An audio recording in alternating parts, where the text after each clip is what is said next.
आप देख रहे हैं इंडिया न्यूज। सबसे पहले देश, आपके साथ मैं रचना बंसल। एग्जिट पोल देश भर के सामने आ चुके हैं और एग्जिट पोल इशारा कर रहे हैं कि एक बार फिर से देश में बनने जा रही है मोदी की सरकार। लेकिन क्या इसमें कुंडली भी रोल निभाती है?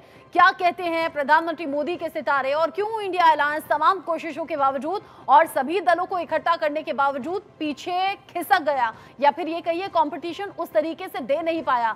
विपक्षी नेताओं में कौन कौन से वो बड़े चेहरे हैं जिनकी कुंडली ने साथ नहीं दिया? एक होता है कर्म, एक होता है कुंडली का संयोग, यानी कि कर्म के साथ साथ अगर आपके स्टार्स भी साथ देते हैं तो फिर अनुकूल होती है चीजें, आपके सपोर्ट में होती हैं, पॉजिटिव होती हैं। तो क्या पीएम मोदी की कुंडली भी यही इशारा करती है? एग्जिट पोल पर क्या कहती है नेताओं की कुंडली? ये सवाल आपके जहन में भी होगा। इन सभी सवालों का जवाब आप तक पहुंचाएंगे। एग्जिट पोल पर क्या कहते हैं देश के जाने माने ज्योतिषाचार्य? ये स्टूडियो में खास मेहमान हमारे बताएंगे। एक एक पॉइंट पर बात होगी। कुंडली के नंबर क्या हैं, कुंडली में कौन सा ग्रह किस दिशा में इशारा कर रहा है? क्या एग्जिट पोल नतीजों के आसपास होंगे? जो एग्जैक्ट रिजल्ट होंगे वो एग्जिट पोल की तरह ही होंगे क्या, या फिर इनमें फेरबदल हो सकता है? देश के बड़े ज्योतिषाचार्य बताएंगे किसकी जीत होने वाली है, किसकी हार होने वाली है। एग्जिट पोल में लगातार तीसरी बार मोदी सरकार बनने का अनुमान है, लेकिन ये भी सच है कि एनडीए को 400 पार का आंकड़ा दिया गया था। खुद पीएम मोदी और अब टॉप जो शीर्ष के नेता हैं उन्होंने कहा था एनडीए इस बार 400 पार जा रही थी और बीजेपी 370 को क्रॉस कर रही है। हालांकि जो एग्जिट पोल में अंक सामने आ रहे हैं वो थोड़ा सा मिलते जुलते हैं, ये थोड़ा आगे पीछे हो भी सकता है, लेकिन ये क्लियर है कि मैंडेट एक बार फिर से मिल रहा है बीजेपी को, एनडीए को, और एक बार फिर से एनडीए का सबसे बड़ा चेहरा पीएम मोदी देश में फिर से पीएम की भूमिका में नजर आने वाले हैं। इस पर हम बात करेंगे क्या कहती है पीएम मोदी की कुंडली, क्या कहती है राहुल गांधी की कुंडली, और इंडिया अलायंस के जो मुख्य और बड़े चेहरे हैं, चाहे वो अखिलेश यादव हैं, चाहे वो तेजस्वी यादव हैं, या फिर अब चाहे वो ममता बनर्जी हो और बाकी जो लीडर्स हैं, अरविंद केजरीवाल भी उनमें एक है। क्या कहती है इन सभी नेताओं की कुंडली? इस पर भी एक एक करके बात हम करेंगे। ब्रजेश मिश्रा जी भी हमारे साथ में हैं, सुनील दत्त हमारे साथ में जुड़े हुए हैं, रितु सिंह भी हमारे साथ में जुड़ी हुई है, प्रमोद मिश्रा जी भी हमारे साथ में अभी अभी इस आर में जुड़ गए हैं। सबसे पहले प्रधानमंत्री नरेंद्र मोदी को लेकर इंडिकेशंस क्या हैं? रितु जी, मैं आपसे समझना चाहूंगी। अभी 2024 चल रहा है, एग्जिट पोल नतीजे सामने आ चुके हैं, कल एग्जैक्ट क्या रिजल्ट है वो हम सब जान जाएंगे। यही वो वक्त होगा जब तेजी से आंकड़े बढ़ रहे होंगे, लेकिन कुंडली क्या कहती है? ये जो संयोग बना हुआ है इतना ज्यादा सपोर्ट का पीएम मोदी को लेकर पिछले 10 साल में हमने देखा कि कब तक कंटिन्यू रहेगा? बिल्कुल, देखिए जो एग्जिट पोल की रिपोर्ट आ रही है वो करीब करीब बिल्कुल सही है। 350 से और 370 के बीच में तो बीजेपी को वोट मिलने ही मिलने हैं, बीजेपी की सीट्स आनी ही आनी है। और अगर हम 4 जून की कुंडली पे एक बार देखें कि कल की जो कुंडली बन रही है वो सिंह लग्न की बन रही है 4 जून की, और इसमें केतु द्वितीय भाव में है और दशम भाव देखिए बहुत प्रबल है, गुरु बुध सूर्य और शुक्र है इसमें तो, और शनि कुंभ राशि में सप्तम भाव में है। तो कहीं ना कहीं ये इंडिकेशन है जब दशम भाव इतना प्रबल है तो हमारे जो हमारी मौजूदा सरकार है वही आगे रहेगी। ये फिक्स हो जाता है, तय हो जाता है कि अभी मोदी जी की कुंडली जो भी सत्ता अभी चल रही है वही सत्ता वही सरकार अभी आगे भी रहने वाली है। और मोदी जी की कुंडली का तो विश्लेषण बहुत देर से कर रहे हैं कि उनका जो उन्होंने नामांकन किया बहुत ही इतने शुभ और इतने स्थिर मुहूर्त में किया, पुष्य नक्षत्र में किया, तो ये भी एक अपने आप में बहुत बड़ी बात है। और इतने सारे राजयोग मोदी जी की कुंडली में जिनका मैंने अभी जिक्र किया था कि लक्ष्मी योग है, रोचक योग है, विक्रमादित्य योग है, नीच भंग राजयोग, गज केसरी योग, शंख योग, और एक और योग जो रह गया था वो है इनका दशमांश कुंडली में विमल नामक विपरीत राजयोग। तो ये सारे राजयोग मिलके इस तरफ ही इशारा कर रहे हैं कि मोदी जी की कुर्सी अभी बिल्कुल सुरक्षित है। और कल का जो आने वाला है एग्जिट पोल का, या कल जो चुनाव के जो नतीजे आने वाले हैं वो मोदी जी के फेवर में, क्योंकि यही अब एक चीज़ और हम देख सकते हैं कि हमने बीजेपी की कुंडली भी नहीं देखी, क्योंकि सिर्फ मोदी जी की कुंडली से निष्कर्ष हम निकाल रहे हैं। यहाँ पर बीजेपी की कुंडली पर भी अगर एक नज़र डालें तो वो भी बहुत सकारात्मक परिणाम दे रही है। बीजेपी की कुंडली भी मिथुन लग्न की है, चंद्रमा में बुध की अंतर्दशा चल रही है। अब देखिए यहाँ चंद्रमा छठे भाव में है लेकिन नीच भंग राजयोग है, जैसे कि मोदी जी की कुंडली में भी नीच का चंद्रमा होते हुए नीच भंग राजयोग बना हुआ है, वही स्थिति बीजेपी की कुंडली में भी है। मंगल शनि का गोचर, थोड़ा सा पार्टी में विवाद या कुछ चीज़ें आ रही थी, कुछ बाधाएं थी, लेकिन ये लग रहा है कि मोदी जी की साधना से वो विवाद खत्म हो रहे हैं और ये जो नतीजे हैं उनके पक्ष में ही आ रहा है। 400 सीटों का जो उनका एक था कि 400 सीटें आएंगी, उतनी तो नहीं, लेकिन वो संख्या 370 तक लग रहा है कि ये ज़रूर होगा। आप देखिए बीजेपी कुंडली की एक बहुत खास चीज़ है जो मैं यहाँ बताना चाहूँगी कि लग्नेश नवम में बली है, सूर्य और गुरु का राशि परिवर्तन है। तो जब भी किसी जन्मपत्री में सूर्य राजा होते हैं और गुरु मंत्री हैं, तो जब सूर्य और गुरु का राशि परिवर्तन होता है, इंटर एक्सचेंज होता है, तो ये बहुत अच्छा राजयोग है। और शायद यही कारण है कि हमारे यशस्वी प्रधानमंत्री मोदी जी और अमित शाह जी की जोड़ी बिल्कुल सुरक्षित है। और इतना उसके विषय में जो बातें होती हैं वो यही रीज़न है कि बीजेपी के कुंडली के ये दोनों लोग जो राजा और मंत्री हैं वो बहुत प्रबल स्ट्रॉन्ग ग्रह हैं। तो इस वजह से भी लग रहा है कि अभी ये लोग आगे अपनी सीटों पर काबिज रहेंगे। अच्छा, एक तो कुंडली होती है, एक होते हैं कर्म।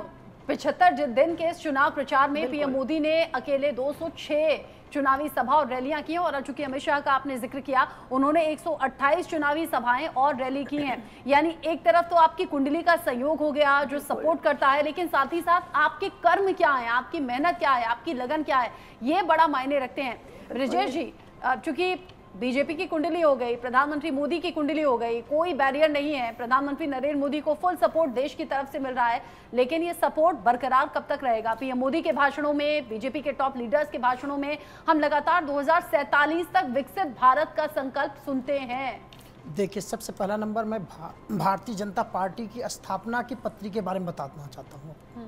भारतीय जनता पार्टी की स्थापना हुआ था 6 अप्रैल 1980 को 11:40 AM। सबसे पहले एक मिथुन लगन की पत्री था उस समय, और जो राशि था इसमें भी देख लीजिए वृश्चिक राशि में जो मोदी जी का राशि है और जो लगन है सेम वही लगन, यहाँ पर लगन मिथुन लगन हो गया, वहाँ राशि क्या हुआ, वृश्चिक राशि हो गया। तो सेम यहाँ दोनों का स्थापना की बात कर रहा हूँ। जब भारतीय जनता पार्टी का स्थापना हुआ था तब से लेकर के आज की बात कर रहा हूँ। ऐसे प्रधानमंत्री लौह पुरुष कहे जाएंगे, मैं इस चीज़ को दावे के साथ कह सकता हूँ। और सबसे पहला नंबर एक चीज़ बता सकता हूँ कि अभी प्रेजेंट टाइम में जब तीसरी बार मोदी जी शपथ लेने जाएंगे, उस समय भी अगर आप देखेंगे, जैसे हमारी बहन जी भी बता रही थी, मैं उनकी भी बातें सुन रहा था, तो वो बता रही थी कि कल की पत्री, कल का गोचर देख रही थी। तो कल की गोचर हम कब से देखें? कल सुबह, जैसे मान लीजिए एग्जिट पोल आपका भी बता रहा है, आप सुबह कल 6 बजे से शुरू कर देंगे। लगन जो है 2 घंटे में चेंज हो जाता है। तो जैसे लगन चेंज होता रहेगा, उसी समय में चल लगन, स्थिर लगन, दृढ़ स्वभाव लगन, लगन तो आता रहेगा, चलता रहेगा, क्योंकि समय चलता रहेगा। और दूसरा नंबर रचना जी आपने बताया कर्म। कर्म तो बहुत बड़ी बात है। जन्म पत्री में आपके कह रहा हूँ सारे ग्रह उच्च के हों। रामचंद्र भगवान के हमारे सारे ग्रह उच्च के थे, 14 साल वनवास क्यों लग गया उनको?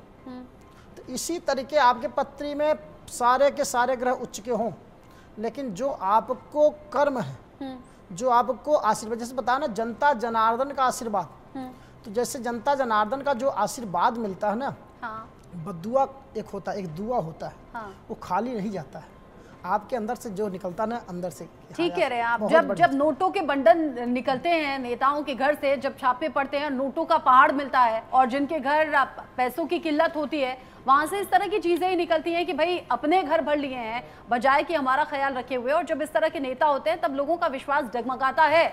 लेकिन पीएम मोदी जो मंच से कहते हैं मैं अपने लिए कुछ नहीं करना चाहता, ना मैं अपने लिए करूंगा, ना मेरा अपना आगे पीछे कोई है, मैं देश के लिए समर्पित हूं और देश के लोगों के लिए करना चाहता हूं, देश को आगे बढ़ाना चाहता हूं, तो इन सब बातों का बहुत ज्यादा इम्पैक्ट होता है। 2024 में बिना किसी रुकावट के मोदी सरकार रिपीट कर रही है। ये अभी तक का जो एनालाइज किया है हमारे फेमस एस्ट्रोलॉजर्स ने।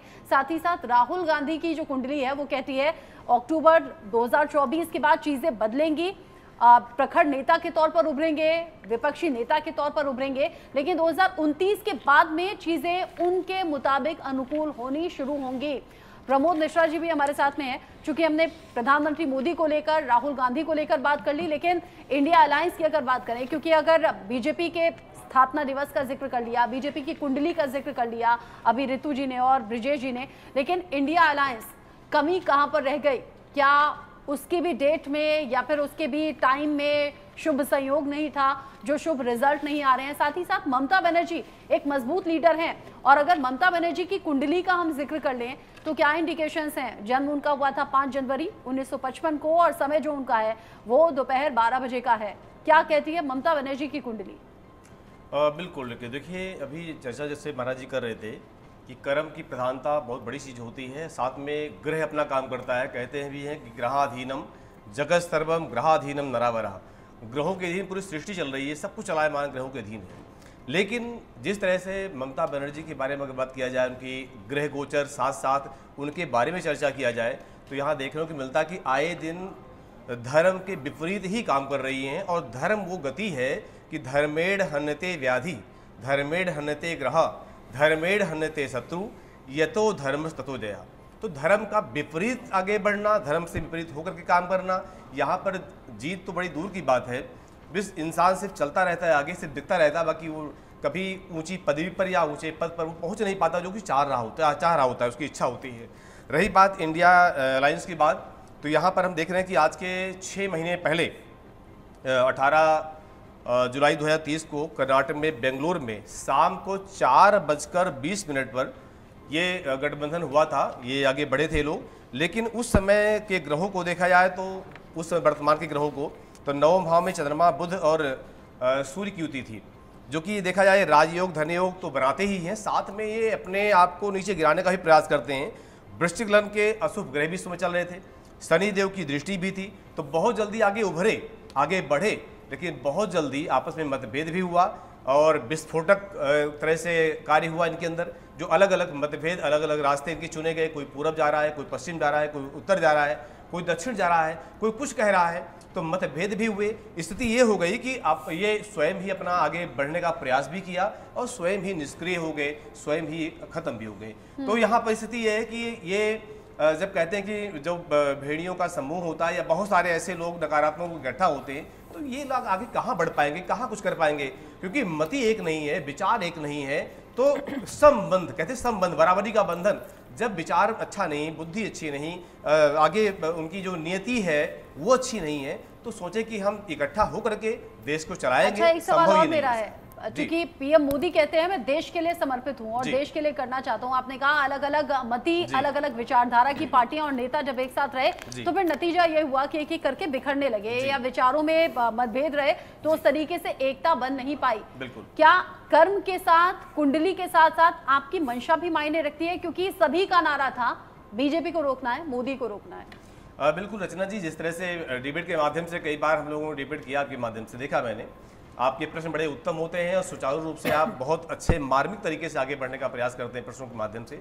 मोदी जी के बारे में अगर बात करें तो श्री रामचरितमानस में तुलसी बाबा लिखते हैं, कर्म प्रधान बेश्वर चिराखा, कोक जो जस कर ही सो तस फल चाखा। कर्म की प्रधानता, और कर्म के बारे में गीता में भगवान कहते हैं कर्मण्येवाधिकारास्ते मा फलेषु कदाचन। कर्म की प्रधानता वो होती है कि कुंडली के भाग्य को, कुंडली के जो कि निष्क्रिय ग्रह हैं, कुंडली के जो ऐसे अशुभ ग्रह हैं, उन ग्रहों को भी बदल देती है। यहाँ पर इसलिए जब कोई ज्योतिषी किसी कुंडली देखता है तो बता देता है कि हाँ भाई आपके ग्रह ऐसे चल रहे हैं, अगर आप अपने कर्मों में सुधार लाना चाहते हैं, भविष्य में सुधार लाना चाहते हैं, तो कर्म में से चेंज कर दीजिए, धर्म के माध्यम से, दान के माध्यम से, पुण्य के माध्यम से, जप के माध्यम से। आप देखिए मोदी जी को, जब पिछले चुनाव में भी, जब चुनाव के नतीजे आने वाले थे उस समय के आसपास की बात, मोदी जी गए थे केदारनाथ। उनको देश से, समाज से बहुत मतलब है, बहुत लगाव है और इस भारत को बहुत आगे बढ़ाना है, ये मनसा उनकी है। इसलिए धर्म को सबसे पहले अपनाते हैं, तीर्थ को अपनाते हैं, देवता को अपनाते हैं, उनके हृदय में धारण करते हैं, क्योंकि ऊर्जा वहीं से मिलती है। उदाहरण देखिए, भगवान राम का, सीता का स्वरूप हनुमान जी महाराज ने अपने हृदय में धारण किया। हनुमान जी महाराज जगत के बलवान बन गए, विश्व के बलवान बन गए, और उनका नाम भी अतुलित बलधामम आता है। तो यहाँ पर वही मोदी जी कर रहे हैं कि जो है तीर्थों में जा करके अपने हृदय में उन देवी देवताओं का स्वरूप, उनकी प्रतिमा अपने हृदय में धारण करते हैं। आज स्थिति ये है कि कोई कितना भी पीछे लगा रहे, आगे हम बढ़ रहे हैं, काम कर रहे हैं और करेंगे, करते जाएंगे। तो वो जो छवि उनकी है वो धर्म के माध्यम से बनी है, वो धार्मिक ऊर्जा है, वो तपस्या का बल है, वो तपोबल है। तपस्या में वो शक्ति है, वो ताकत है, वो ऊर्जा है, जो हम अध्यात्म की तरीके से राष्ट्र को हम जहां लेना चाहें उस उन्नति की तरफ वहां ले जा सकते हैं, वो काम मोदी जी कर रहे हैं। और ये सारा बल कर्म का बल है, जो कि आपने चर्चा की है भी। ठीक है, यानी कि प्रधानमंत्री नरेंद्र मोदी के कर्मों का ये फल है और उनकी सोच, उनकी मंशा का ये फल है। साथ ही साथ कुंडली तो सपोर्ट कर ही रही है। लेकिन सुनील दत्त जी, हमने प्रधानमंत्री मोदी को लेकर बात कर ली, हमने राहुल गांधी को लेकर बात कर ली, प्रियंका गांधी का जिक्र करते हुए आपने एक बड़ा इंडिकेशन भी दे दिया 2029 को लेकर। लेकिन ममता बनर्जी कहाँ हैं? इंडिया अलायंस में मजबूत लीडर्स में कही जाती हैं, लेकिन कभी भी किनारे हो जाती हैं, कभी भी बाहर से सपोर्ट की बात कहती रही। ममता बनर्जी की जहां तक जन्मपत्री है 5 जनवरी 1959 दोपहर 12 बजे कैलकाटा में, तो इनका मेक लगन में जन्म हुआ है। लगन का मालिक मंगल इनका लाभ स्थान पर बैठा हुआ है। शनि इनका एग्जल्टेड है, उच्च राशि के। बृहस्पति एग्जल्टेड है, उच्च राशि के। चंद्रमा एग्जल्टेड है, उच्च राशि के। ग्रह गोचर इनके बड़े अच्छे हैं। और राहु इनका डेबिलिटेटेड है कि कन्या राहु गृह प्रवक्ता मिथुनोच्चतम। कन्या का राशि का राहु आ जाए तो अपनी राशि का होता है, मिथुन का आ जाए तो उच्च का होता है। तो इनका धनु राशि का राहु है, जो कि किस्मत के भाव में बैठा हुआ है। आजकल इनको शनि की ही महादशा चल रही है। शनि इनका बड़ा अच्छा है, दशम भाव का मालिक है और उच्च राशि का केंद्र में स्थित है, जिसके लिए शास्त्रों में लिखा है कि दशम भवनाथो केंद्र कोने धनस्ते स भवती विश्वख्यात कीर्ति योग से आत्मेवा। अच्छी इन्होंने अपनी मान प्रतिष्ठा वगैरह पश्चिम बंगाल में बड़ा एक स्त्री होकर काफ़ी अच्छा समय तक राज करते रहे हैं। लेकिन आजकल जो इनको दशा चल रही है, शनि में बृहस्पति का अंतर और बृहस्पति का ही प्रत्यंतर चल रहा है। और शनि बृहस्पति भी इनका एग्जल्टेड है, उच्च राशि के, सुख के भाव में बैठा हुआ है और भाग्यस्थान का मालिक है। लेकिन शनि की उस पर दृष्टि है। शनि की दृष्टि नज़र आ जाए, शनि जहाँ देखता है वहाँ ज़्यादा खराब करता है। क्रूरा करड़ा क्रूर दिष्टा स्वप्निष्ठा। क्रूर और पापी ग्रहों की किसी भी सौम्य ग्रह पर दृष्टि आ जाए तो वो थोड़ा खराब फल करता है। तो इसलिए थोड़ा इनको इस बार सीटों का थोड़ा कमी पेशी आ सकती है। यानी कि उस तरीके से सपोर्ट नहीं मिल रहा है, ममता बनर्जी के फेवर में चीजें नहीं जा रही हैं। पंडित गिरीश मिश्रा जी भी हमारे साथ में जुड़े हुए हैं। लेकिन हाँ, ममता बनर्जी को लेकर हमें नहीं भूलना चाहिए, विधानसभा इलेक्शन में बीजेपी ने पूरा जोर लगा दिया था। पीएम से लेकर तमाम बड़े चेहरे वहां पर प्रचार के लिए पहुंचे थे। लेकिन ममता बनर्जी का कहना था कि अकेले पैर पर, यानी कि चूंकि एक पैर में चोट लगी थी, अकेले पैर पर लड़ी हूं और मैंने सबको पीछे छोड़ दिया है, क्योंकि ममता बनर्जी फिर सत्ता में लौटी थी, एक बार फिर से वापसी की थी। लेकिन पंडित गिरीश मिश्रा जी, अखिलेश यादव जो कि युवा चेहरा हैं, तेजस्वी यादव जो कि युवा चेहरा हैं, राहुल गांधी, उनसे भी उम्मीद है कांग्रेस को बहुत सारी हैं, अरविंद केजरीवाल जो बड़े बड़े दावे हालांकि करते रहे लेकिन फिर जेल की सलाखों के पीछे भी जाना पड़ा, बीच में अंतरिम जमानत पर बाहर भी आए, चुनाव प्रचार भी किया। लेकिन चीजें जो एग्जिट पोल में नजर आ रही हैं उस तरीके से सपोर्ट है नहीं इन सभी लीडर्स को। कमी कहां रह गई? सबसे पहले अखिलेश यादव का जिक्र कर लेते हैं। जन्म उनका 1 जुलाई 1973 को हुआ। समय जो उनके जन्म का बताया जाता है दोपहर 12 बजे।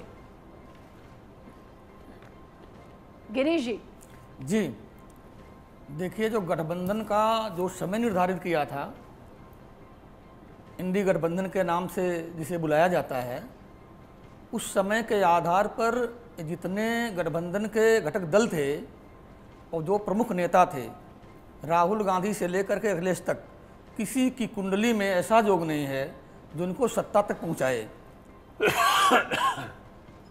किसी की कुंडली में ऐसा योग नहीं। राहुल गांधी कुंडली तो मकर लग्न की कुंडली है, जिसमें सूर्य एकादश भाव में बैठ के षष्ठम भाव में बैठ करके सप्तम भाव तरफ अग्रसर हो रहा है, जिसे पाताल हम कहते हैं, और नकार की तरफ जा रहा है। जब तक वो उजाले की तरफ, प्रकाश की तरफ नहीं जाएगा, तब तक वो सत्ता के करीब भी नहीं पहुंच सकते हैं।